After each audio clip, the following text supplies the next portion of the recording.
Welcome to the State Department. I am delighted to be here to welcome the President, as well as our colleagues from the Diplomatic Corps, Senator Kerry, and senior officials from across our government, and especially the many young Foreign Service and civil servants who are here today. Mr. President, from your first days in office, you have charged us with implementing a bold new approach for America's foreign policy, a new blueprint for how we advance our values, project our leadership, and strengthen our partnerships. And we have seen that in a changing world, America's leadership is more essential than ever, but that we often must lead in new and innovative ways. And so, Mr. President, these Foreign Service officers and these civil servants, the men and women of the State Department and USAID, work every day to translate your vision into real results on the ground in nearly every country in the world. That's why the work we have done to provide them with the tools and resources they need to perform their mission is so important. And it's why we need to keep making the case for those resources. Because alongside our colleagues in the Defense Department, America's diplomats and development experts of the State Department and USAID are on the front lines of protecting America's security, advancing America's interests, and projecting America's values. As a wave of change continues to sweep across the Middle East and North Africa, they are carrying our diplomacy and development far beyond the embassy walls, engaging with citizens in the streets and through social networks as they seek to move from protests to politics, with NGOs and businesses working to create new economic opportunities, and with transitional leaders trying to build the institutions of genuine democracy. They represent the best of America, and I'm so proud to have them as our face to the world. Mr. President, it is fitting that you have chosen to come here to the State Department to speak about the dramatic changes we have witnessed around the world this year. Now, on the back wall of this historic Benjamin Franklin room is a portrait of the leader of Tunis, given as a gift in 1865 by the people of Tunisia in honor of the enduring friendship between our nations at the end of our Civil War. A century and a half later, Tunisians and courageous citizens from across the region have given the world another gift, a new opening to work together for democracy and dignity, for peace and opportunity. These are the values that made America a great nation, but they do not belong to us alone. They are truly universal, and it is profoundly in our interest that more people in more places claim them as their own. This moment belongs to the people of the Middle East and North Africa. They have seized control of their destiny and will make the choices that determine how the future of the region unfolds. But for America, this is a moment that calls out for clear vision, firm principles, and a sophisticated understanding of the indispensable role our country can and must play in the world. Those have been the hallmarks of President Obama's leadership from his first day in office. So it is with great confidence and faith in our future that I welcome the President of the United States, Barack Obama.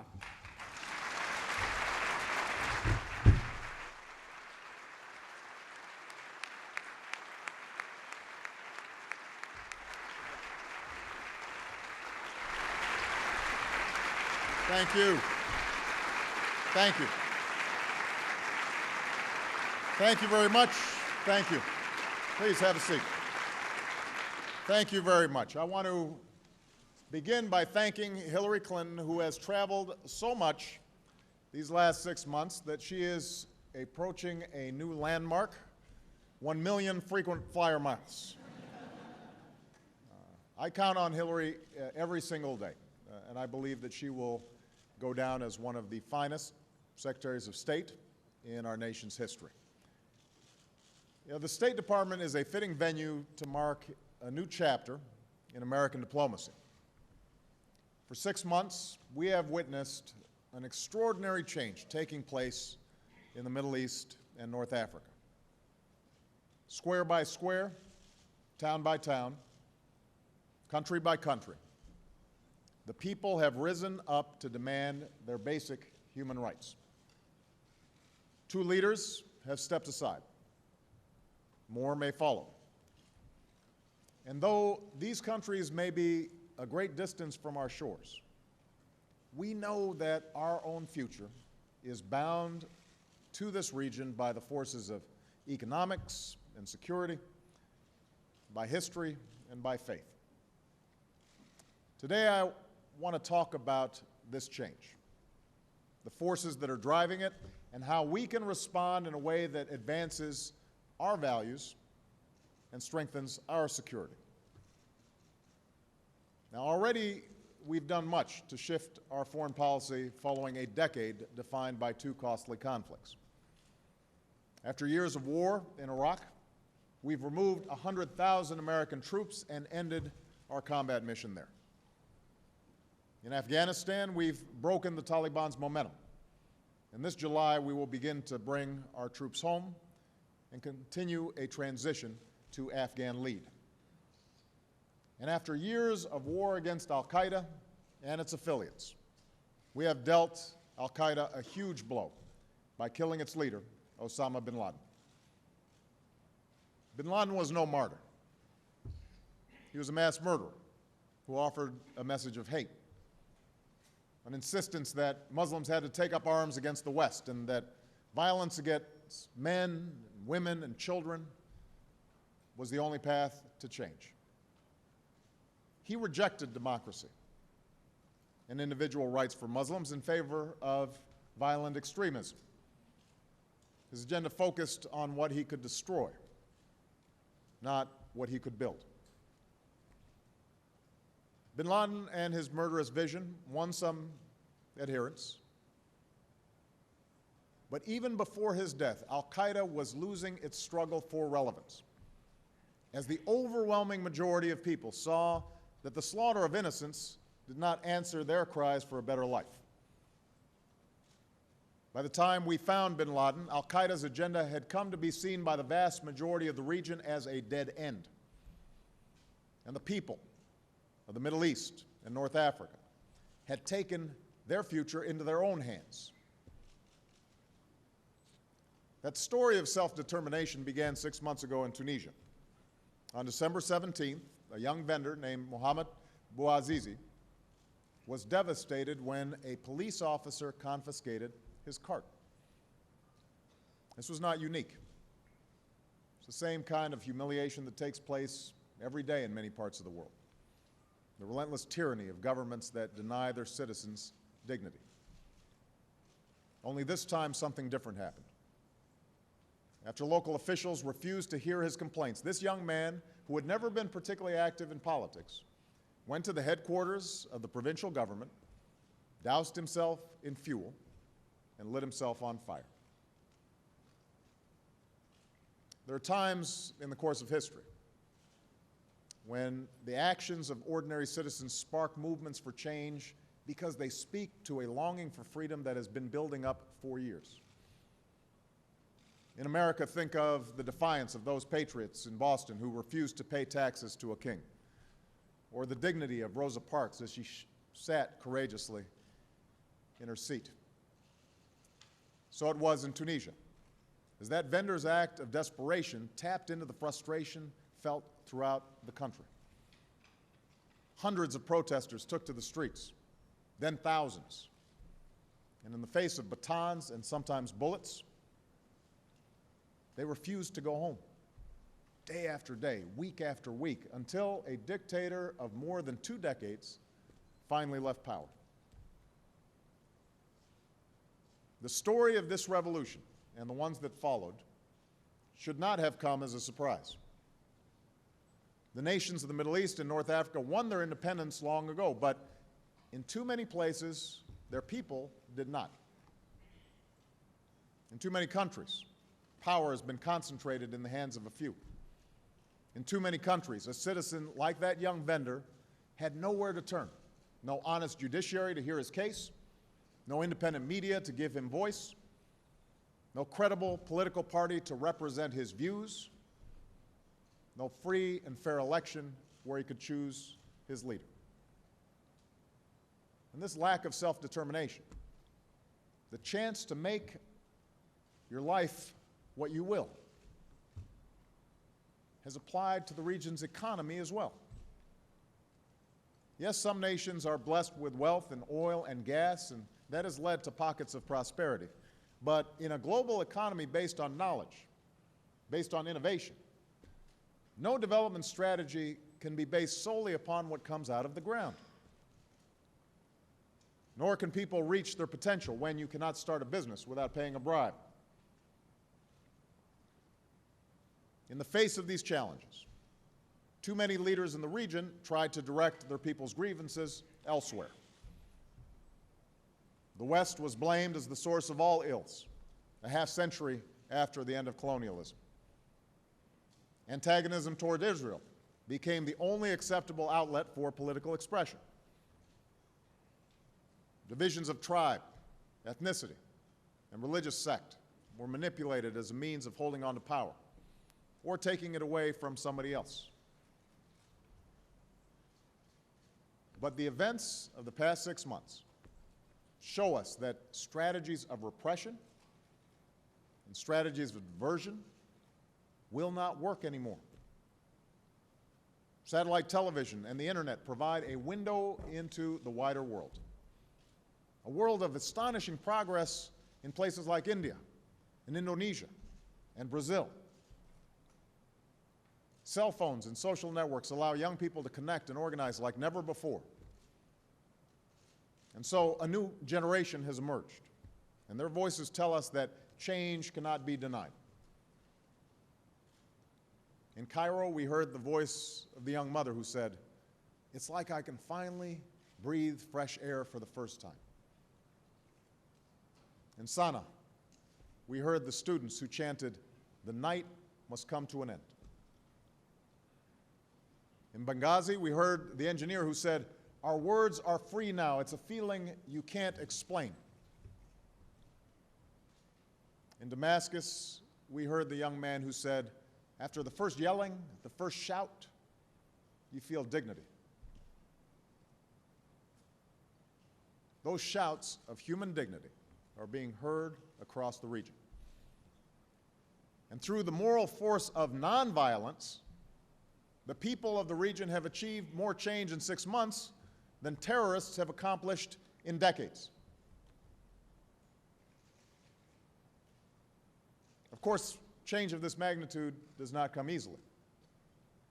In our day and age, a time of 24-hour news cycles and constant communication, people expect the transformation of the region to be resolved in a matter of weeks. But it will be years before this story reaches its end. Along the way, there will be good days and there will be bad days. In some places, change will be swift. In others, gradual. And as we've already seen, calls for change may give way, in some cases, to fierce contests for power. The question before us is what role America will play as this story unfolds. For decades, the United States has pursued a set of core interests in the region: countering terrorism and stopping the spread of nuclear weapons, securing the free flow of commerce and safeguarding the security of the region, standing up for Israel's security, and pursuing Arab-Israeli peace. We will continue to do these things with the firm belief that America's interests are not hostile to people's hopes. They're essential to them. We believe that no one benefits from a nuclear arms race in the region or al-Qaeda's brutal attacks. We believe people everywhere would see their economies crippled by a cutoff in energy supplies. As we did in the Gulf War, we will not tolerate aggression across borders, and we will keep our commitments to friends and partners. Yet we must acknowledge that a strategy based solely upon the narrow pursuit of these interests will not fill an empty stomach. or allow someone to speak their mind. Moreover, failure to speak to the broader aspirations of ordinary people will only feed the suspicion that has festered for years that the United States pursues our interests at their expense. Given that this mistrust runs both ways, as Americans have been seared by hostage-taking and violent rhetoric and terrorist attacks that have killed thousands of our citizens, a failure to change our approach threatens a deepening spiral of division between the United States and the Arab world.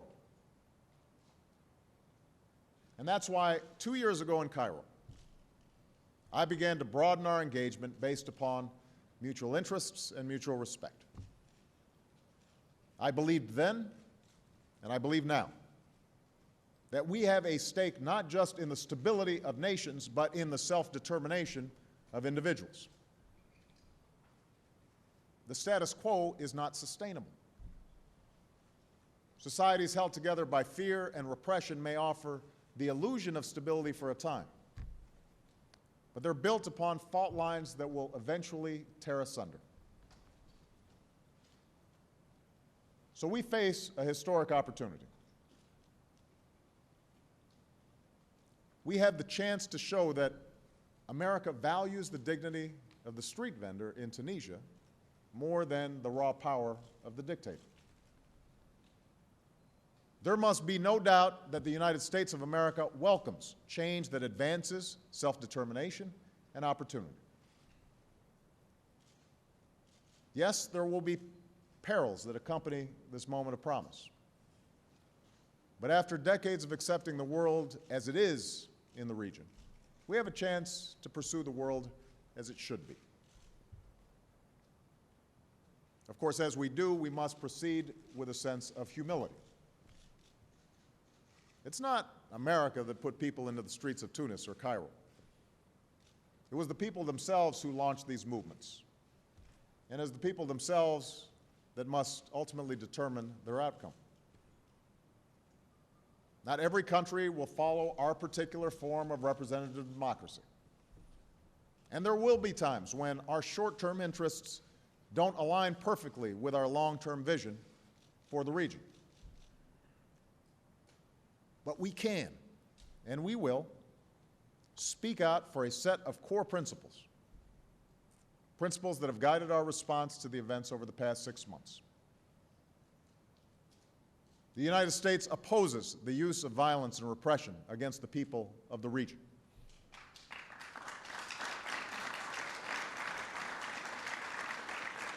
The United States supports a set of universal rights, and these rights include free speech, the freedom of peaceful assembly, the freedom of religion, equality for men and women under the rule of law, and the right to choose your own leaders, whether you live in Baghdad or Damascus, Sana'a or Tehran. And we support political and economic reform in the Middle East and North Africa that can meet the legitimate aspirations of ordinary people throughout the region. Our support for these principles is not a secondary interest. Today, I want to make it clear that it is a top priority that must be translated into concrete actions and supported by all of the diplomatic, economic, and strategic tools at our disposal. Let me be specific. First, it will be the policy of the United States to promote reform across the region and to support transitions to democracy. That effort begins in Egypt and Tunisia, where the stakes are high, as Tunisia was at the vanguard of this democratic wave, and Egypt is both a long-standing partner and the Arab world's largest nation. Both nations can set a strong example through free and fair elections, a vibrant civil society, accountable and effective democratic institutions, and responsible regional leadership. But our support must also extend to nations where transitions have yet to take place. Unfortunately, in too many countries, calls for change have thus far been answered by violence. The most extreme example is Libya, where Muammar Gaddafi launched a war against his own people, promising to hunt them down like rats. As I said when the United States joined an international coalition to intervene, we cannot prevent every injustice perpetrated by a regime against its people. And we have learned from our experience in Iraq just how costly and difficult it is to try to impose regime change by force, no matter how well-intentioned it may be. But in Libya, we saw the prospect of imminent massacre. We had a mandate for action and heard the Libyan people's call for help. Had we not acted, along with our NATO allies and regional coalition partners, thousands would have been killed. The message would have been clear: keep power by killing as many people as it takes. Now, time is working against Gaddafi. He does not have control over his country. The opposition has organized a legitimate and credible interim council. And when Gaddafi inevitably leaves or is forced from power, decades of provocation will come to an end, and the transition to a democratic Libya can proceed. While Libya has faced violence on the greatest scale, it's not the only place where leaders have turned to repression to remain in power. Most recently, the Syrian regime has chosen the path of murder and the mass arrests of its citizens. The United States has condemned these actions, and working with the international community, we have stepped up our sanctions on the Syrian regime, including sanctions announced yesterday on President Assad and those around him. The Syrian people have shown their courage in demanding a transition to democracy. President Assad now has a choice. He can lead that transition or get out of the way. The Syrian government must stop shooting demonstrators and allow peaceful protests. It must release political prisoners and stop unjust arrests. It must allow human rights monitors to have access to cities like Daraa, and start a serious dialogue to advance a democratic transition. Otherwise, President Assad and his regime will continue to be challenged from within and will continue to be isolated abroad. So far, Syria has followed its Iranian ally, seeking assistance from Tehran in the tactics of suppression. And this speaks to the hypocrisy of the Iranian regime, which says it stands for the rights of protesters abroad, yet represses its own people at home. Let's remember that the first peaceful protests in the region were in the streets of Tehran, where the government brutalized women and men and threw innocent people into jail. We still hear the chants echo from the rooftops of Tehran. The image of a young woman dying in the streets is still seared in our memory. And we will continue to insist that the Iranian people deserve their universal rights and a government that does not smother their aspirations. Now, our opposition to Iran's intolerance and Iran's repressive measures, as well as its illicit nuclear program and its support of terror, is well known. But if America is to be credible, we must acknowledge that at times our friends in the region have not all reacted to the demands for consistent change with change that's consistent with the principles that I've outlined today. That's true in Yemen, where President Saleh needs to follow through on his commitment to transfer power. And that's true today in Bahrain. Bahrain is a long-standing partner, and we are committed to its security. We recognize that Iran has tried to take advantage of the turmoil there, and that the Bahraini government has a legitimate interest in the rule of law. Nevertheless, we have insisted both publicly and privately that mass arrests and brute force are at odds with the universal rights of Bahrain's citizens. And we will, and such steps will not make legitimate calls for reform go away. The only way forward is for the government and opposition to engage in a dialogue. And you can't have a real dialogue when parts of the peaceful opposition are in jail.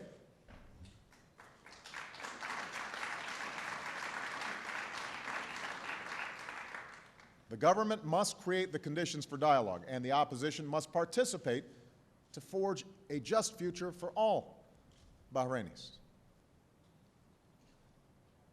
Indeed, one of the broader lessons to be drawn from this period is that sectarian divides need not lead to conflict. In Iraq, we see the promise of a multi-ethnic, multi-sectarian democracy. The Iraqi people have rejected the perils of political violence in favor of a democratic process, even as they've taken full responsibility for their own security. Of course, like all new democracies, they will face setbacks. But Iraq is poised to play a key role in the region if it continues its peaceful progress. And as they do, we will be proud to stand with them as a steadfast partner.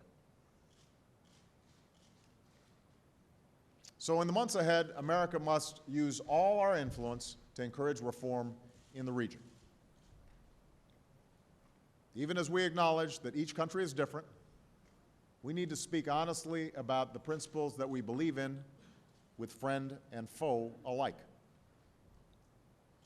Our message is simple. If you take the risks that reform entails, you will have the full support of the United States. We must also build on our efforts to broaden our engagement beyond elites so that we reach the people who will shape the future, particularly young people. We will continue to make good on the commitments that I made in Cairo to build networks of entrepreneurs and expand exchanges in education, to foster cooperation in science and technology, and combat disease. Across the region, we intend to provide assistance to civil society, including those that may not be officially sanctioned and who speak uncomfortable truths. And we will use the technology to connect with and listen to the voices of the people. For the fact is, real reform does not come at the ballot box alone. Through our efforts, we must support those basic rights to speak your mind and access information. We will support open access to the internet and the right of journalists to be heard, whether it's a big news organization or a lone blogger. In the 21st century, information is power. The truth cannot be hidden, and the legitimacy of governments will ultimately depend on active and informed citizens. Such open discourse is important, even if what is said does not square with our worldview. Let me be clear, America respects the right of all peaceful and law-abiding voices to be heard, even if we disagree with them. And sometimes we profoundly disagree with them.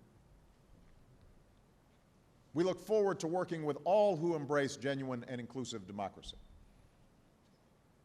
What we will oppose is an attempt by any group to restrict the rights of others and to hold power through coercion and not consent. Because democracy depends not only on elections, but also strong and accountable institutions and the respect for the rights of minorities. Such tolerance is particularly important when it comes to religion. In Tahrir Square, we heard Egyptians from all walks of life chant, "Muslims, Christians, we are one." America will work to see that this spirit prevails, that all faiths are respected, and that bridges are built among them. In a region that was the birthplace of 3 world religions, intolerance can lead only to suffering and stagnation. And for this season of change to succeed, Coptic Christians must have the right to worship freely in Cairo, just as Shia must never have their mosques destroyed in Bahrain. What is true for religious minorities is also true when it comes to the rights of women. History shows that countries are more prosperous and more peaceful when women are empowered. And that's why we will continue to insist that universal rights apply to women as well as men. By focusing assistance on child and maternal health, by helping women to teach or start a business, by standing up for the right of women to have their voices heard and to run for office. The region will never reach its full potential when more than half of its population is prevented from achieving their full potential.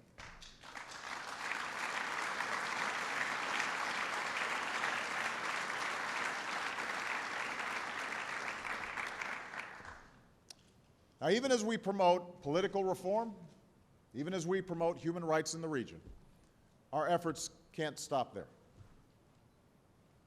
So the second way that we must support positive change in the region is through our efforts to advance economic development for nations that are transitioning to democracy. After all, politics alone has not put protesters into the streets. The tipping point for so many people is the more constant concern of putting food on the table and providing for a family. Too many people in the region wake up with few expectations other than making it through the day, perhaps hoping that their luck will change. Throughout the region, many young people have a solid education, but closed economies leave them unable to find a job. Entrepreneurs are brimming with ideas, but corruption leaves them unable to profit from those ideas. The greatest untapped resource in the Middle East and North Africa is the talent of its people. In the recent protests, we see that talent on display as people harness technology to move the world. It's no coincidence that one of the leaders of Tahrir Square was an executive for Google. That energy now needs to be channeled in country after country so that economic growth can solidify the accomplishments of the street. For just as democratic revolutions can be triggered by a lack of individual opportunity, successful democratic transitions depend upon an expansion of growth and broad-based prosperity. So, drawing from what we've learned around the world, we think it's important to focus on trade, not just aid, on investment, not just assistance.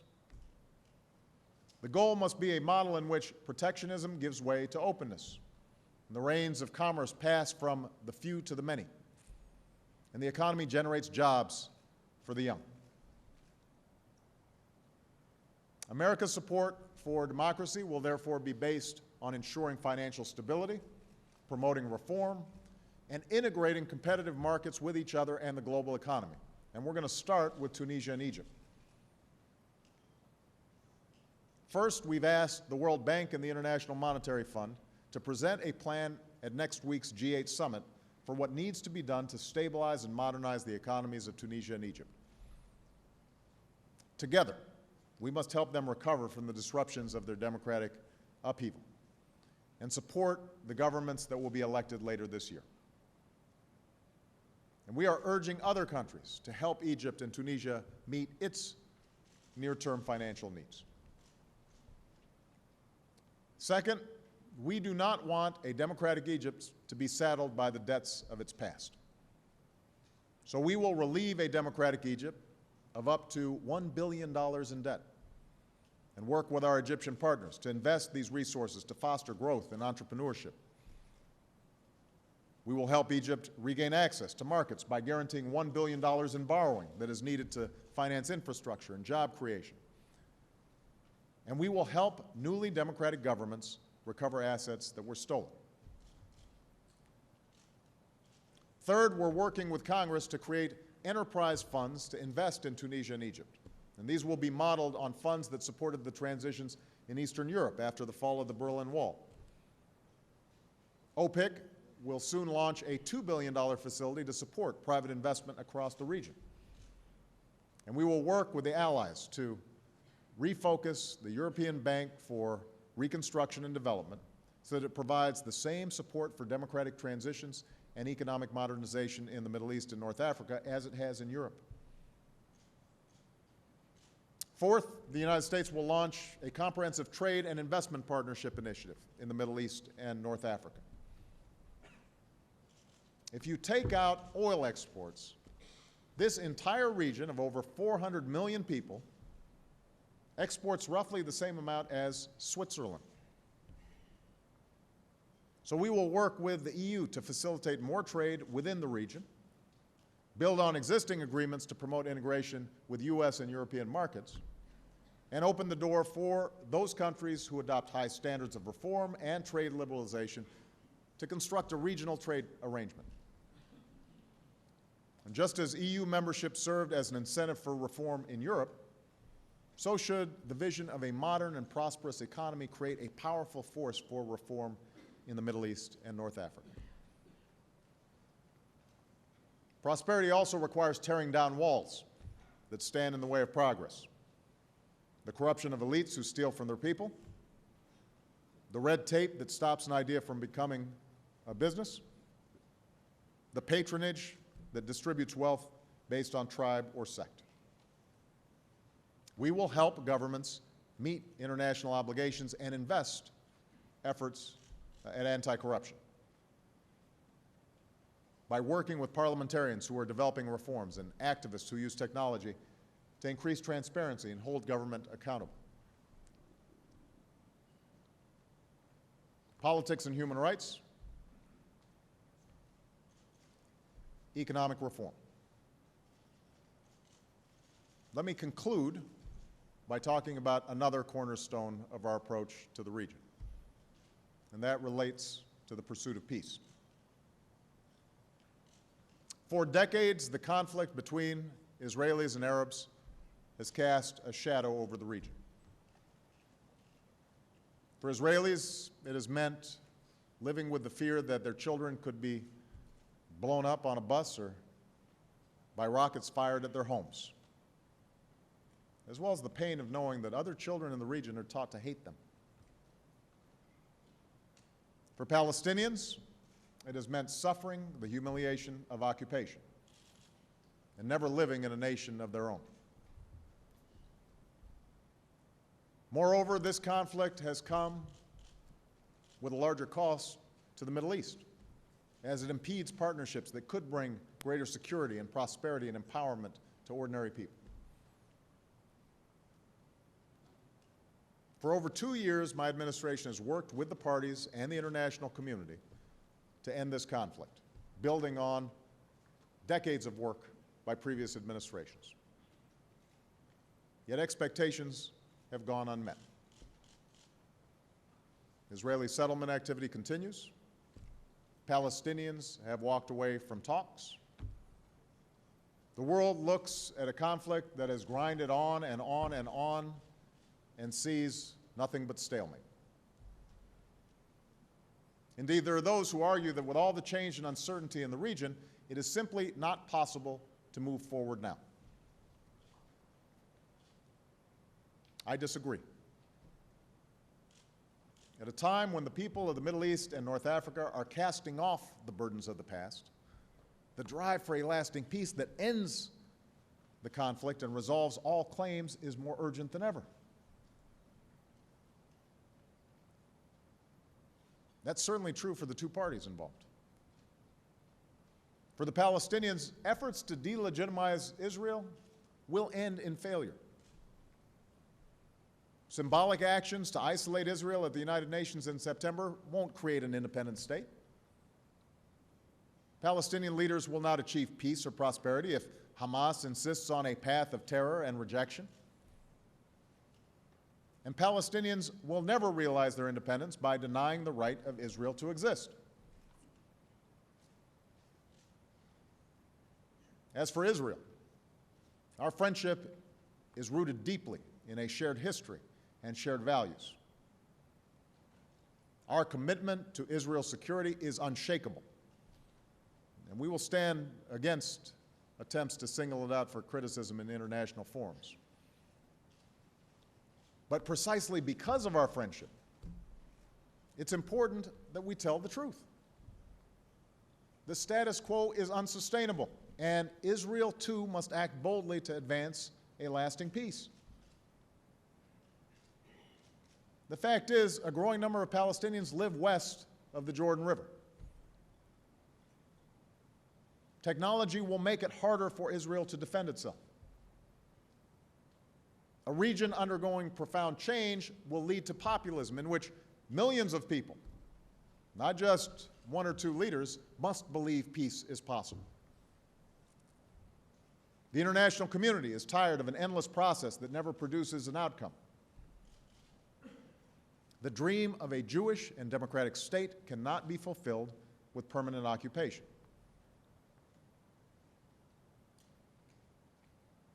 Now, ultimately, it is up to the Israelis and Palestinians to take action.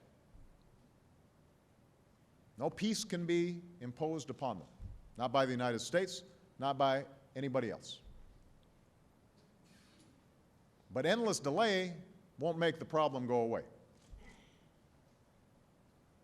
What America and the international community can do is to state frankly what everyone knows.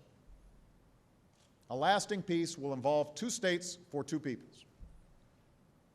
Israel as a Jewish state and the homeland for the Jewish people, and the state of Palestine as the homeland for the Palestinian people, each state enjoying self-determination, mutual recognition, and peace.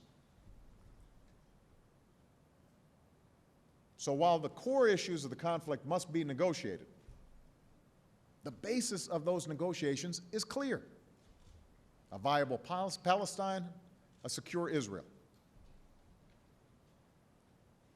The United States believes that negotiations should result in two states with permanent Palestinian borders with Israel, Jordan, and Egypt, and permanent Israeli borders with Palestine.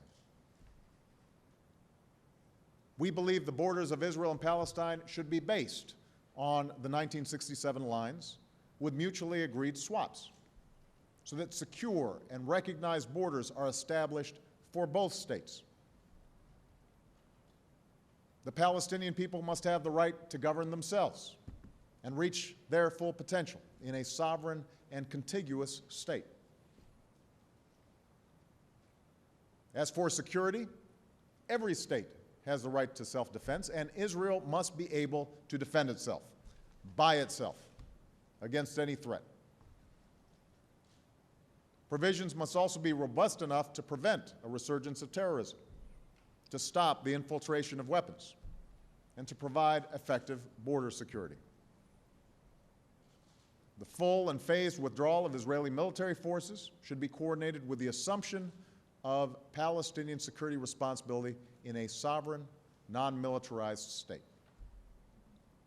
And the duration of this transition period must be agreed, and the effectiveness of security arrangements must be demonstrated. These principles provide a foundation for negotiations. Palestinians should know the territorial outlines of their state. Israelis should know that their basic security concerns will be met. I am aware that these steps alone will not resolve the conflict, because two wrenching and emotional issues will remain: the future of Jerusalem and the fate of Palestinian refugees. But moving forward now, on the basis of territory and security, provides a foundation to resolve those two issues in a way that is just and fair, and that respects the rights and aspirations of both Israelis and Palestinians. Now let me say this: recognizing that negotiations need to begin with the issues of territory and security does not mean that it will be easy to come back to the table.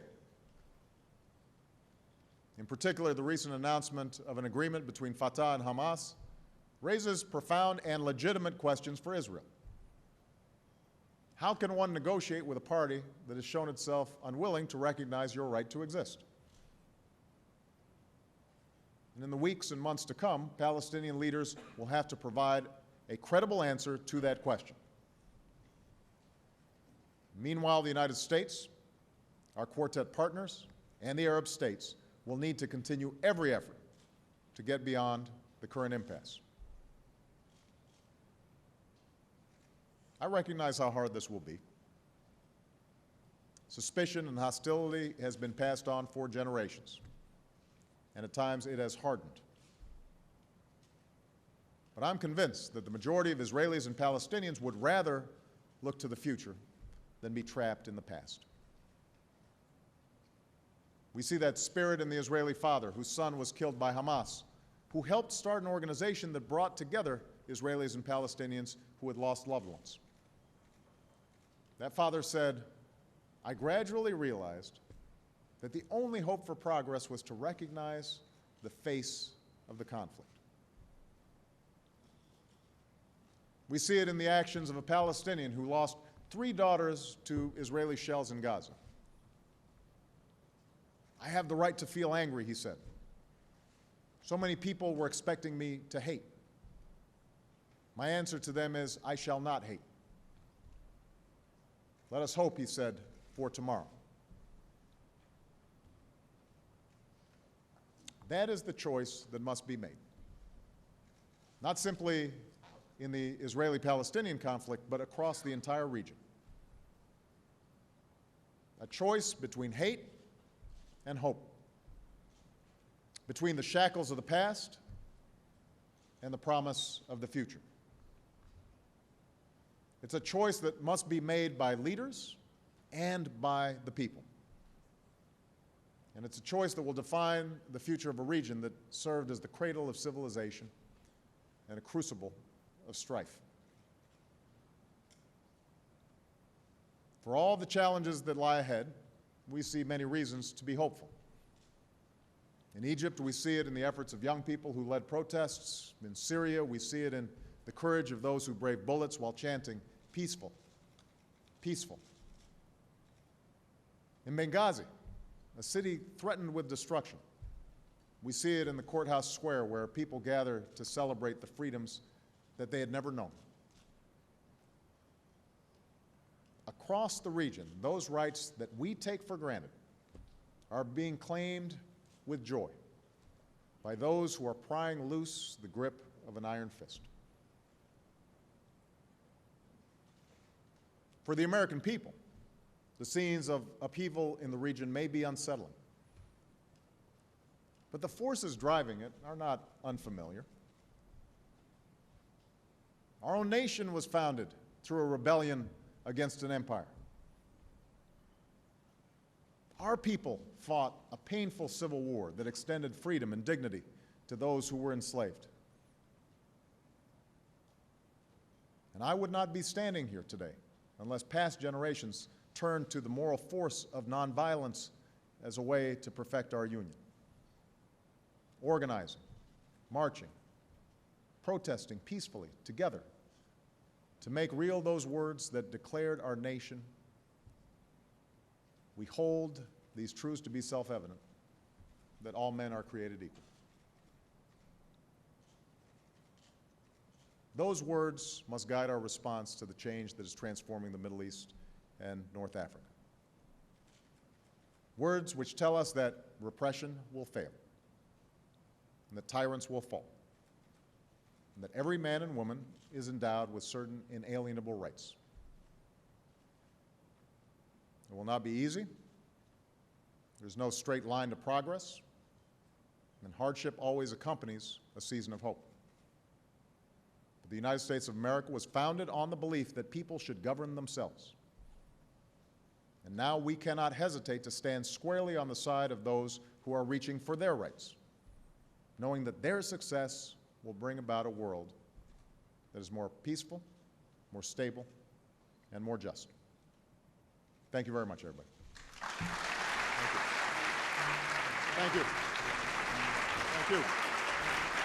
Thank you.